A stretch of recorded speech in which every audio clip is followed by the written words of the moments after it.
A cloud of uncertainty continues to hover around the Mumias Sugar Company for days now, with 8 investors eyeing to take over the company for 15 to 20 years, where close to 4 billion will be pumped into the dormant factory.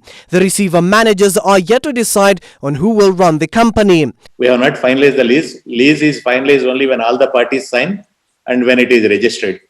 And even if I am not very sure in one of the things, but I don't know, there were so many press reports released by Devaki and others.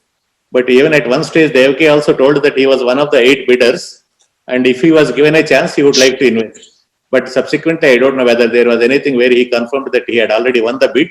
But from my side, I can only assure you that nobody has been awarded the bid for the time being, because we are still at the analysis process. A local bank currently running the company as the receiver told the Senate's Agriculture Committee that there were 8 bidders and none of them have won the tender.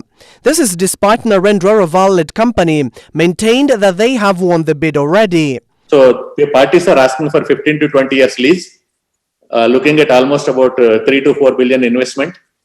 We don't see anything unreasonable, because even any investor will definitely look at a long-term lease when they invest a huge amount. But as I told you, before we conclude the lease, before we operationalize any lease, we will definitely discuss with all the stakeholders, including the leaders of that area. This now throws a spanner into the works on the already divided region that has seen farmers with nowhere to take their produce. Some even decided to directly sell their harvests at the local markets.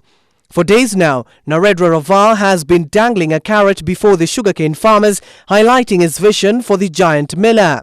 So we have been talking to different banks who were helping these investors to see whether they were really serious, because this amount is quite substantial.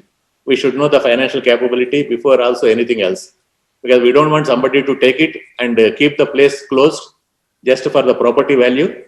Because even if some of the lease clauses, even I want to also highlight that our lease has got a very clear objective that, somebody has to put the money and revive the operations. The potential investors have, over the last couple of weeks, been conducting surveys at the farm, including carrying out cane census to establish the availability of raw material.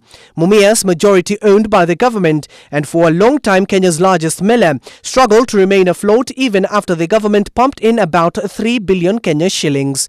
Abdiz Hashim, Ibru TV.